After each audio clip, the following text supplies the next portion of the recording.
Welcome to Planetary Gig Talk, Tales of Music and Magic. I'm your host, Jefferson Glassy, Chief Spiritual Dude of the Planetary Gig Society, whose mission is creating unity through music, or as I like to say, making connections through music with the intention of bringing peace.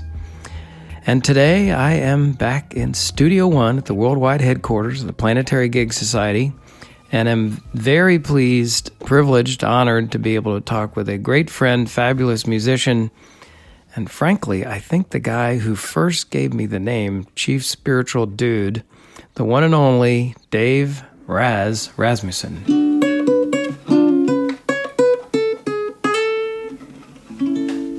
There he is. How's it going, Jeff? Razz, nice thanks to be so here. much for taking the time to come by. Thank you for having me in. It's great to be here. Yeah, and I do think, memories can be fuzzy.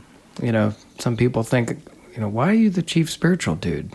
And I think it's because at some point you said, "Hey, you're the Chief Spiritual Dude, aren't you?" I think that's correct. I think that's correct. While we were playing a lot of music, that might have been on Sycamore, but could have been playing a lot of music with the Harmonic Unity bunch of people and that Yep. idea, which is a great, yes, similar idea. I think this is great. The Planetary Gig Society, what a great idea. Because that's what we were all about. Yes. When I met you, was talking about bringing people together through music. Absolutely. I mean, you're a very inspiring guy. I've also, Thank you. Read a lot of the things that you've written, and you've done a huge amount in terms of putting it out there like that. A fabulous player.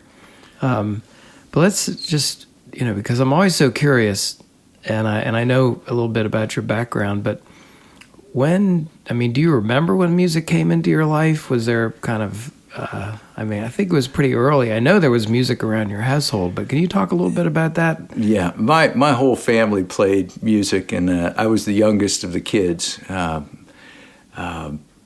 And I always figured I played music out of self-defense. That was one of the things I had to do. Is I wanted to play everybody's kind of music. It came from my mom too. She was a great piano player. My dad was a real fun singer, and played an instrument. Played ukulele, which everybody did in the family, but also played a gut bucket, which is or tub bass. Yeah, big string coming out of the top of a thing with a stick, and I'll tell you, he played that sound like a string bass. And so, really, for me, my brother plays. My sister Cindy played guitar, and so after dinner we were around the piano. And when people were coming to visit and having dinner over at our house, it was pretty amazing. They were like, "What?" And it was kind of, we do this all the time, and really brought our family together. And your mom was sort of kind of the main musician in the family. But she loved playing piano, and her story was sort of the similar thing. She was learning to play piano, and like every other kid, probably practicing and wondering, why am I doing this? And one day her father, my grandfather, who was a great tenor singer, vocalist, said, "Young lady, come down. I have some friends here that want to sing, and I think you can play these songs for us." And so it really lit up her life, because now she had this connection with her dad and his friends, and there she was playing, I think at 12 years old or 13, playing all their songs while they had their singing, around the living room. And so really a lot of fun. A lot of fun for us. And she played mainly piano? Mainly, piano. That was her main thing. And did she played out a lot. She was playing up until she passed away at end of January this year. She was just turned 90 years old, and she was still doing, most times it was every Wednesday, gigs at retirement homes. And she had 5 or 6 singers and guys that played drums, and another guitar player that would play with her, and banjo. And so she really had a band. They called it Dolly and Friends. Dolly and Friends. And Dolly and Friends, and they were playing retirement homes, and just had stacks of music and lyrics, because they would pass out, say one time they would do Gershwin songs, and so they would go to these places and pass out all the lyrics, and so people could sing along to these people love Gershwin doing tunes, that, right? Yeah. And it was just amazing, and that stuck into my head too. I love that when you can throw down. Or now there's a couple places I play where they put the screen up with the lyrics and chords of a song, and everybody, they just jump on it. And it's amazing. That's like one of the keys. I mean, particularly because I'm learning. I don't know that many songs and whatever, but to be able to look up and not have just a paper in front of you trying to look on a phone or something. It's great. It's amazing. That little adjustment. If you want to change keys, you just change it on the screen. That's one of the neat things from jumping off of, say, paper. But I love that. I'm playing a lot of gigs over the years. There's always songs that come up. Somebody calls a song, and you play it, and you get to the bridge, and you break through it somehow. You get through the song. Okay, that worked. But when the song is up there, it's really neat. You come up, there it is. Bridge drops in. Everybody drops on the chord. And there's some guys, hobby players in town here in Rockville that really good skills built out of just playing over these songs. And somebody will call a song, and 2 or 3 people have heard it before, and other guys haven't, but they'll go, okay, and they jump on, and there it is, the information. So great. So, I might have mentioned this to you. I think if we could get sort of holographic, mist or something in the air so that people could see it from 360 degrees and it would just be there for everybody. You wouldn't even need a screen or something. Well, that's going to be the little flip down device called, the chart minder. It'll be flips on your glasses and flips down, and it's technology they're using in our military choppers now for night vision. But right, that kind of thing. That's where right. you just there it is, and no matter where you are in the room, and then all the audience can play around. We'll make it state funded, and then there you go. Everybody can hum the same tune until they see the lyrics come up. And be worldwide. Oh my God! Yeah. Right? Well, I tell you, that's one thing that could help bring peace to the world. So you were just really, like, not even walking maybe by the time you were exposed to all this. We were living from your mother. Yeah, we were living in Pearl Harbor at the time, and she had been there as a child. My family was all Navy people. My grandfather was stationed there, so he played ukulele. Everybody played ukulele. And it was what you played in school. So a music class would be 15 kids, strumming away on a ukulele. My sister Cindy got a new guitar, which meant the old one my uncle had given her was up for grabs. And I got to tell you, I think I was 10 years old, and I got a hold of this guitar, and that was the thing. 2 extra strings, okay, goodbye ukulele. And we got another friend of mine at the class had a guitar at home, so we had the teacher drawing us up guitar chords. And so we'd be playing in the class, everybody else playing ukuleles, and we were playing guitars. Cool. And when you're 10?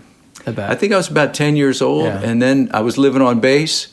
So my brother and I delivered the Honolulu Advertiser paper to the base. So I did the marine side mostly, and then some of the dry dock areas. It sounds kind of funny, but having all these Marines around, everybody knows a guitar riff. So I used to ride around on my bike with my guitar, and people would show me, hey, come over here, and let me show you this riff. And they would show me all kinds of things, the Creedence,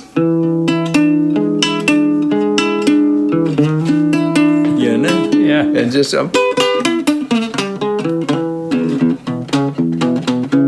all that kind of thing. And I would go out and sit at Hospital Point where the ships come in and out, and I would just play, in the afternoon when I got a chance. It was amazing for me, Oh, my God. I'm jealous. I was just talking with somebody last night. We were playing music at a friend's house, and he has been on a sailboat for 40 years, and he's played all over the world. He plays piano mainly, he said, but people out in the Pacific, they play the ukulele like they're on a wave, on an ocean. It's kind of rhythmic that way, in a sense. It's an interesting thing. Most times you'll hear guys, they don't really have a percussion section with them, so that sort of feathering the ukulele becomes the vibe.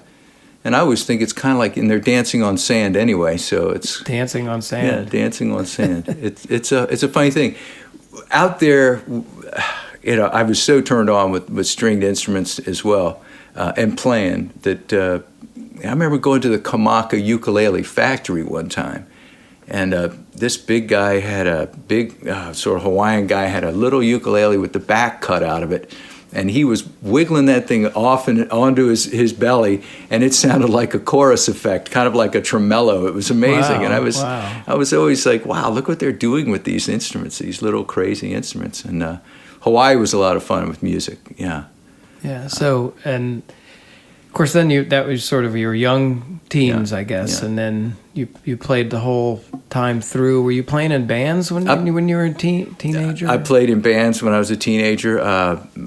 My brother and I played a lot together. He was a horn player, and we both listened to the first Santana album that I think my sister Cindy brought home when we were still in Hawaii, and it really got into both of our heads. My brother became a conga player, and he's just a monster on the congas. He still gigs John's all around town. Great. And again, he's a horn player too. And I heard that guitar going on, and I was just like, yeah. So I was hooked. And we came back. John and I, when I was probably in 6th grade and stuff, we played around in a band kind of thing, 3 or 4 piece deal. But then he got into a horn band that was really neat, a band called Free Spirit, doing local shows and casuals gigs here in D.C. And so I was like, oh, okay, he's off in a band. And I ended up getting called to go fill in a band in Falls Church, Virginia. And it was a pretty funny band. The guitar player, this doesn't sound funny, but the guitar player was in detention for a few months, like 3 or 4 months in lockup. And they needed a guitar player. And so here I was, this little long-haired kid. and I, it was all kinds of Fog Hat songs and this kind of thing. Great rock and roll, and I got to play with these guys and met people like Michael Manring, who's been on Windham Hill for as long as I can remember.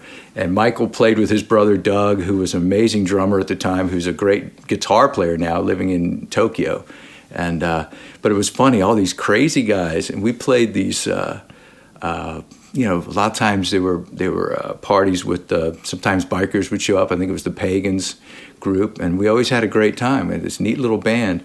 And so actually, when I was not playing with my brother, I was a little. I was like, oh, I miss playing with my brother. But all of a sudden, I was really stretching out, and I didn't know anybody there so much. They were just. I mean, the only reason I was there is because I was a player. Yeah, it was stretching kind of out is important, isn't it? It was cool for me. Yeah, it was cool for me. And of course, like I said, my brother was off in a band that it was horns, and so he was in a horn section doing that.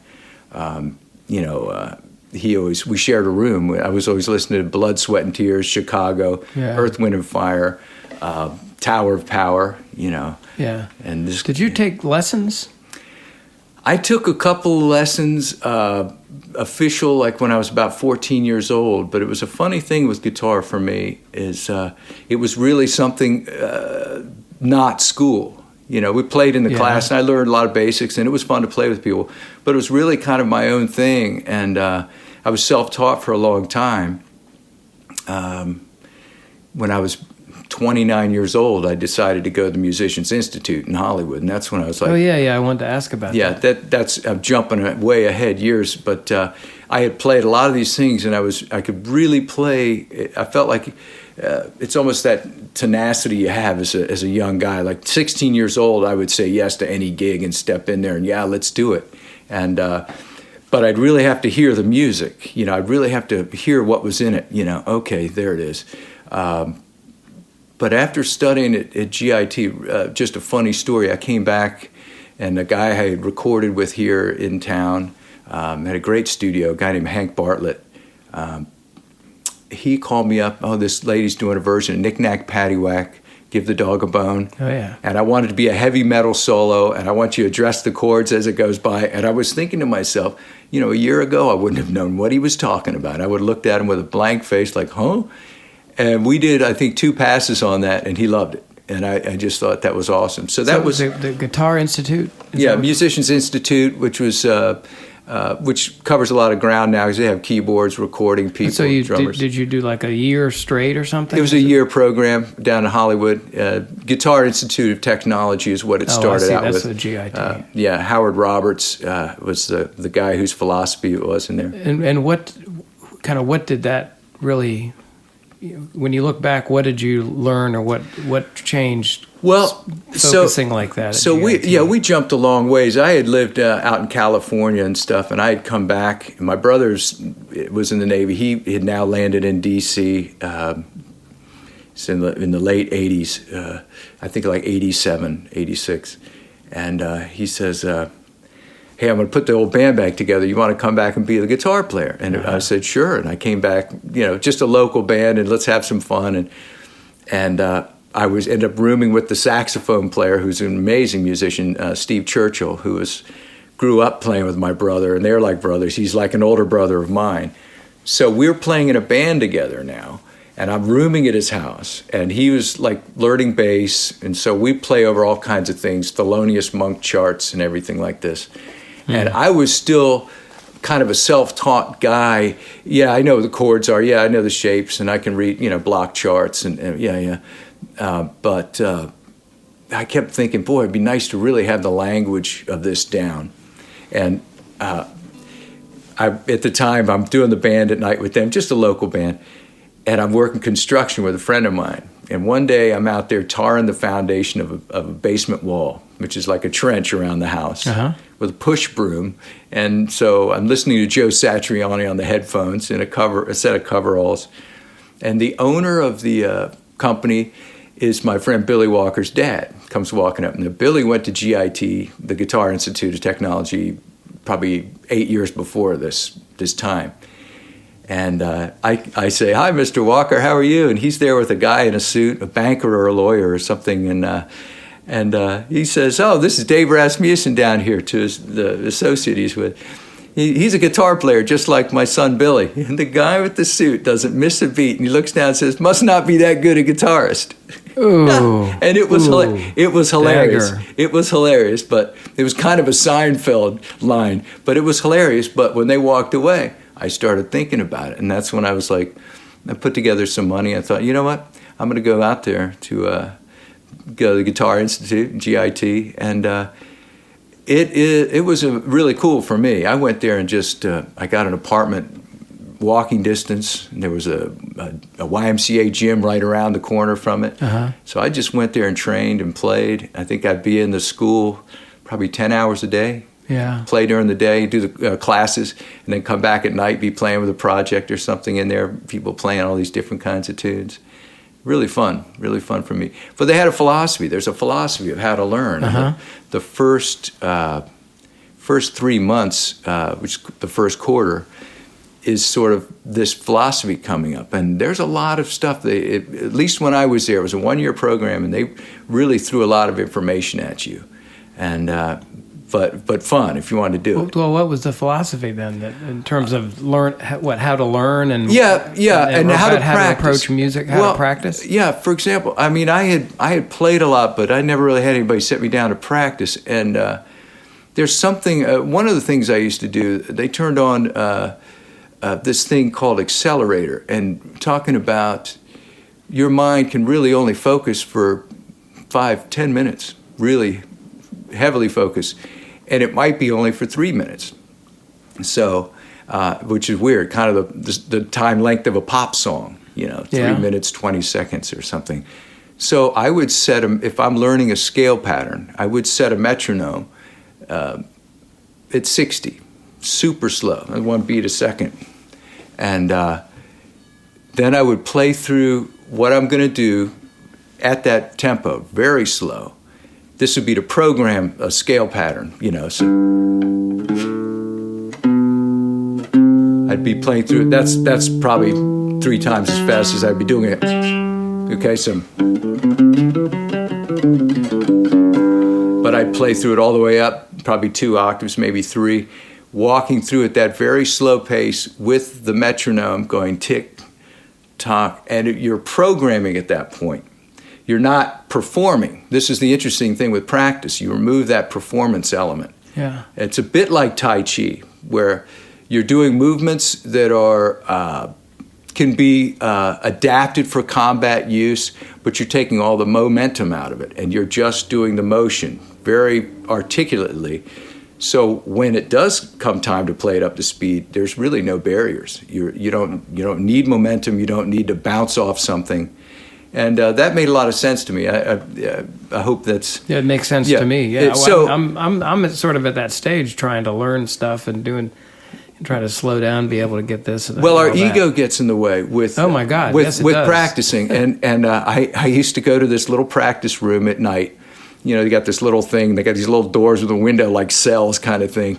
And next door, most of the time, next door was a guy with looked like Yngwie Malmsteen with really long hair and a flying V, and he'd be bent over this thing, just riffing away all night, up and down the neck. And I would love that. And I was going, I'm going into this room, and I'm going to learn harmonic minor in all 5 positions that I want in an hour and a half. But I'm going to do it this way. And it's going to sound so bad. People are going to open the door and go, this guy, what is he doing? Because I'm playing 1 note a second. Bing, bing, like the countdown of the liftoff of some sort. Wow. But I'm going to do that for 3 minutes and then take a minute off, get up, look around, take a drink of water, whatever, for 1 minute off. It's kind of like boxing training. 3 minutes on, 1 minute off. 3 minutes on, 1 minute off. And I had some really great results with that, and that's just for programming. But what happens is your playing gets very clean. You're moving the pick the way you would move it. And I was working on economy picking at the time as well. I think it was one day I put together the harmonic minor thing. There was some kind of a quiz or a test in one of the classes, and really I just boned up on it and. In like an hour and a half, and I had it all. It was amazing to me. That was amazing. The clarity of programming.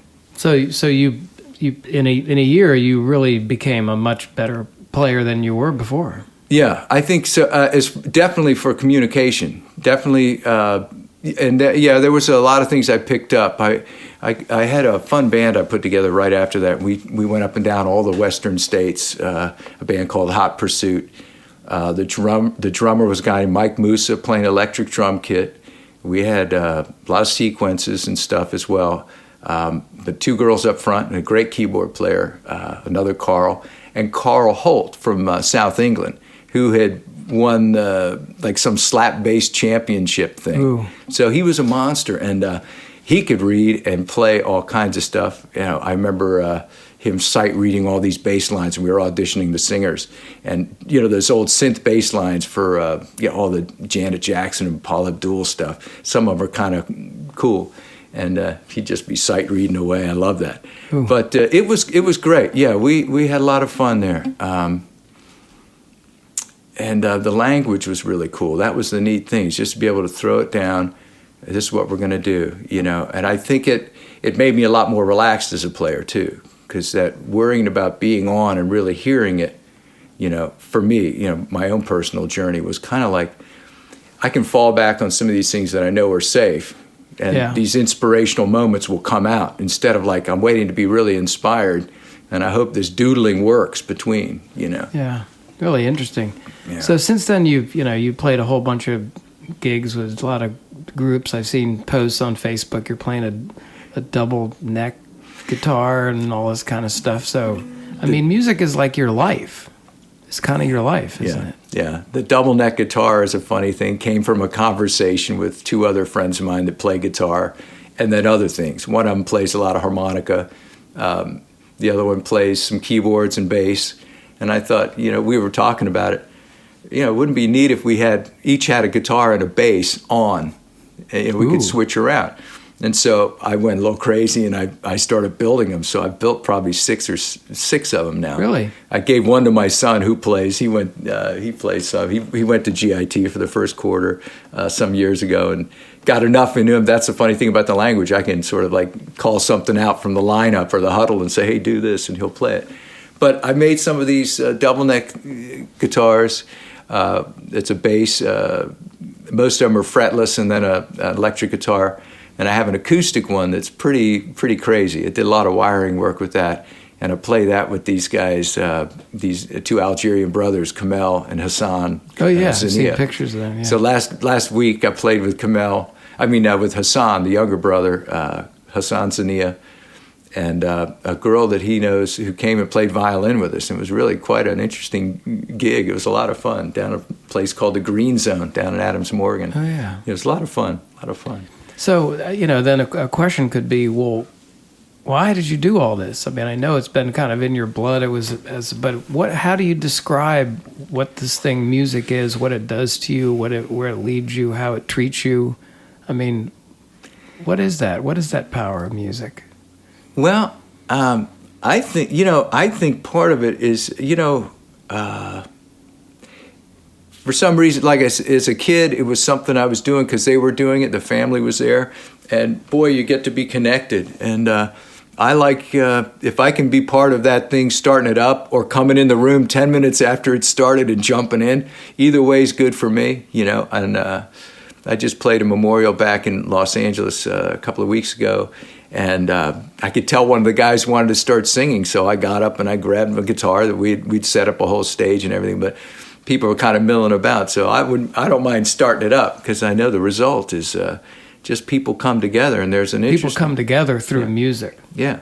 They just can't help themselves in a way, which is nice. Yeah. So you were talking about playing with recently with, I think, a cousin or a friend or something, a young friend who might have autism or something. I mean, what is that special power? What have you seen about how it touches people, including this guy here? It is something that I've seen music relaxing animals to a point where they're very attuned with me, or other humans, and they get it. Oh, we're doing this now. We're playing music. And there's a relaxation. My friend Hassan has a son he's I guess it's autism or a form of palsy of some sort.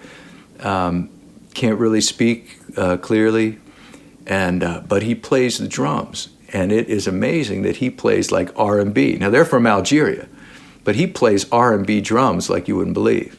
And it's cool. It's a load of fun. And I go there, go by their house sometimes, and we bring him over to where we've got the stage set up at the space station, and he just plays. It is amazing, and finds the phrasing.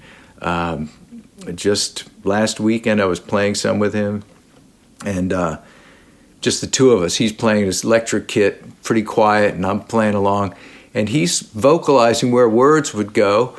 And we're kind of making up a tune as we go, and the rhythm is there, and it's amazing. We just get to spend time supporting each other, commiserating in a way, and hanging out. Whereas if we were just sitting there trying to use spoken language and words, we wouldn't understand each other. But boy, there's something goes on, and it is amazing. It is amazing. And you played for thousands, tens, hundreds of thousands of people. You've had bandmates, probably hundreds of bandmates. Yeah. What is it that you see in them, in the audiences? I mean, well, it's a funny like when we played when I played like this circuit, and a lot of the bits were played a couple weeks at a casino and this kind of thing.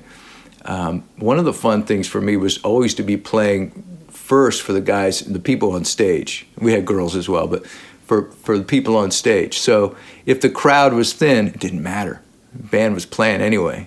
Yeah. And that's the funny thing I found out. One buddy told me, when the managers are when the place is slow, that's when the managers are walking around to see how everything is. Okay, there's doilies on the table, the guys all look good, and the band is doing what? Cranking, and they're going. So I've somehow picked that up. And so, like, somebody will say, oh, the gig didn't go so well last night. There weren't that many people there. I was like, the band was there. Yeah. So, and that's just my own philosophy sort of as a player. But getting the opportunity to play, and almost doesn't matter what it is. I just want to jump in and figure out what it is. The Algerian brothers, for example, brought a kind of a thing I was always calling Saharan blues, where... it's got this gait like you're riding a camel. This, Cool. Yeah. Whereas, for example, like country music, two-stepping, for example, is kind of like riding a horse. Yeah. Talk about two-step music and doing the dance. I used to ride with some people, and then they taught me how to two-step or something. I thought, this is great, you know. But if you can get it started and you get that rhythm going, then I used to equate it with, like, say we all go boogie boarding. There's 5, 6 of us who go boogie boarding.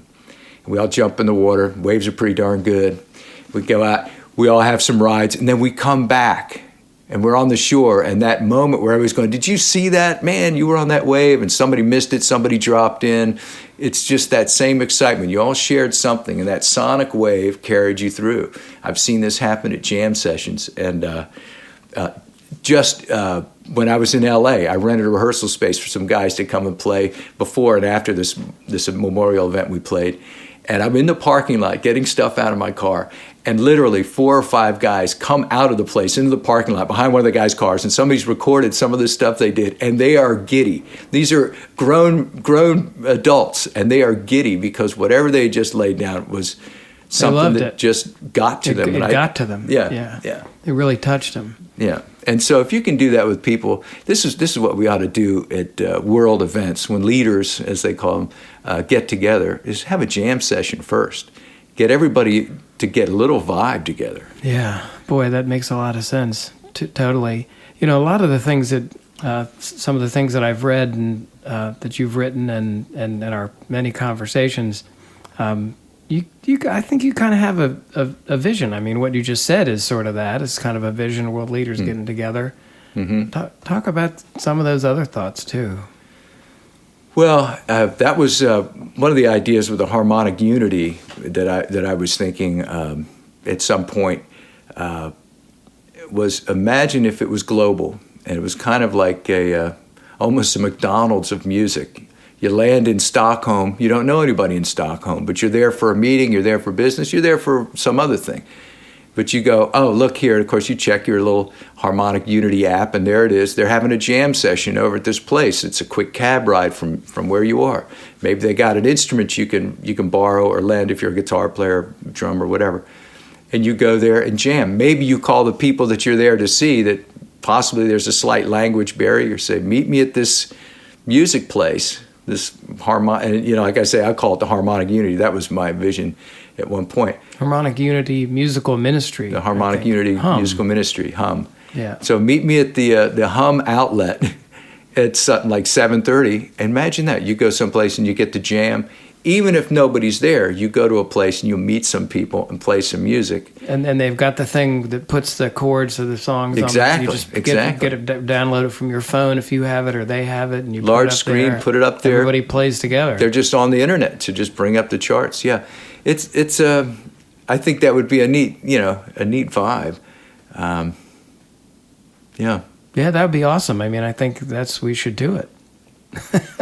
It should be required with the United Nations. I thought we should go talk to the United Nations. Even if somebody plays a cowbell or a claves through a tune, some people say, well, I don't play music. This is what happened at my house growing up, is people would be there having dinner, and of course, everybody pull away from the dinner table and get around the piano, start singing songs. And there was always little things around tambourines, shakers, the gut bucket, which everybody wanted to play. We even had a gardening glove so people wouldn't wear their fingers off the first time they played the gut bucket. Yeah. And it's just amazing. It lowers unnecessary barriers. Certainly everybody has a personal zone of some sort, but it brings down this thing. It's just for some reason getting everybody into harmonic resonance, if you will, or let there be sound. And let's do it together for a bit. Oh no, I was reading on a website for tuning forks. Yeah. And the guy who was, the tuning fork person, aficionado, the tuning fork orchestra's coming back. He kind of realized from sort of being in this sound chamber with listening to himself, listening to his bodily organs and everything. He said he realized people can be tuned. So. Maybe it's an effort to try to get people tuned up a little more harmonious than sometimes we are. I agree. There are frequencies. I've looked into that a lot. There's certain frequencies that you can go online and find a loop of the frequency and play it. And I think some of them you can sleep or meditate to them. And I think it's pretty amazing that the length they're going. And Yeah, I agree with that. I agree with that. One of the things I find as a player, if I want to get, because this is what we did with the Harmonic Unity that was a little different. There were some precepts. One, of course, was keep your instrument in tune, which helps. But also that we're there to play together. Those that know help others to grow. And the interesting thing is sometimes it's not about coming up, us getting together, the music we did was not about having somebody get up and just sing a song and showing everybody they can sing a song. It was having everybody involved in it. So a lot of times it's a groove, and you're talking about the Indian sounds and some of these things. Ravi Shankar, who was one of, I would have to say, an influence of mine. I used to carry around a tape or two in the car years ago. But Ravi Shankar, now in the background, you have those drone notes happening. Yeah. And that's a very powerful thing. Sort of unifying. Really, right, exactly. And so medicine men also, there were some studies where they talked about medicine men. The reason they were using drums was to try and get the body rhythms, the heartbeat a lot of times, to speed up or slow down. So it was a very interesting thing. I was like, oh, look at that. So as a player, we study all kinds of stuff, play all kinds of riffs, and you can go all crazy and this and that. But a lot of times, I think it's like being able to have the patience to lay down what it is that's happening at that moment and not making it about, oh, look what all these things I can do. Of course, like all players, we all love to play a bunch of stuff, but it is amazing that sometimes, you're just playing, something.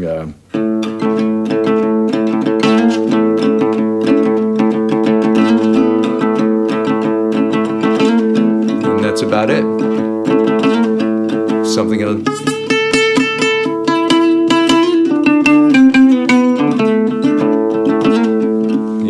Yeah. So then you just get in a groove and find that thing. It's the connection that you came back to what you were talking about earlier. Yeah. We could use a lot of that connection. That's for sure. I don't know. Do you got any other thoughts, secrets, wisdom that you want to? We might be running out of time. I had a friend that was a green parrot bird named Wilbur from South America. Now, he didn't speak Spanish or anything. He didn't speak English, but I used to go and watch there was 3 dogs and a cat in my friend's house, and they've got 5 kids. They'd go out of town, and the bird. But they'd go out of town for skiing week or go to the beach for a week, and they would ask me, could you come and watch the animals and stay at the house? And I would say, yeah, that'd be great, because I could go and practice. Nobody'd be around. I'd be practicing. And the animals just, because now I'm the only one there, they really focused in on me, and which was a lot of fun. But the bird used to listen to me play, and I'd be in the kitchen. And one day I'm playing.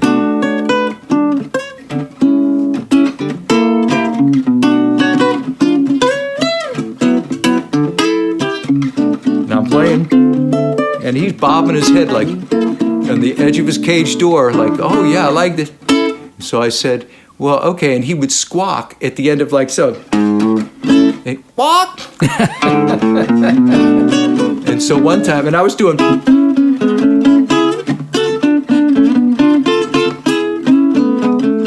Little double stops over these. So I finally said, and he'd be bobbing his head, dancing to it. And I said, well, take one, Wilbur. And next thing I know, he's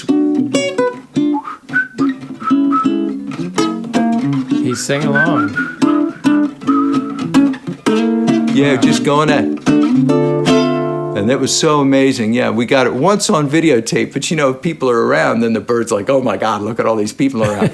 But it was amazing to me. And that was a real cool connection, yeah. Yeah, and that's a, connection. Humans, birds, animals.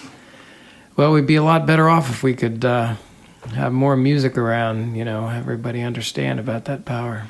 I think we need to do it. I think, like I say, the precursor to every big meeting should be a little jam session, sets of claves around and maybe small tambourines for the, non-instrumentalists. But, yeah, it's amazing. It's amazing. All right. Well, we'll work on it. All right. Thank you, Jeff. Razz, thanks so much, man. Thank you for having me. Take us out a little bit?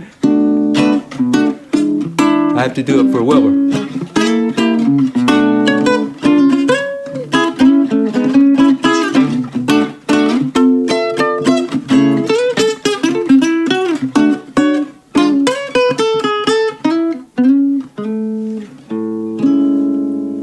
All right. right, Dave Rasmussen, everybody. Thank you so much. Thank you, Jeff.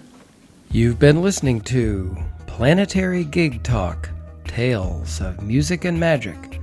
I'm your host, Jefferson Glassy, Chief Spiritual Dude of the Planetary Gig Society. We talk with musicians and others about the power of music and how we can use music to help create a better world. Please check out our website, www.planetarygigs.org, for information about some of the organizations promoting music and musicians, resources about the power of music, books, movies, articles, including new research on music and the brain. We welcome your support. The Planetary Gig Society is a Section 501c3 charitable organization, and you can donate on the website. You also can receive a free email signature block demonstrating your support for Planetary Gig Society. Please follow us on Twitter, Instagram, and Facebook at Planetary Gigs. And we want to thank fabulous musician and teacher Eric Weinberg of Little Eric Studios for the Planetary Gig Talk music titled Chill Kid, It's Saul. So please check out Planetary Gig Talk on iTunes, Google Play, and Stitcher. Subscribe and hear all the upcoming episodes. Thanks very much.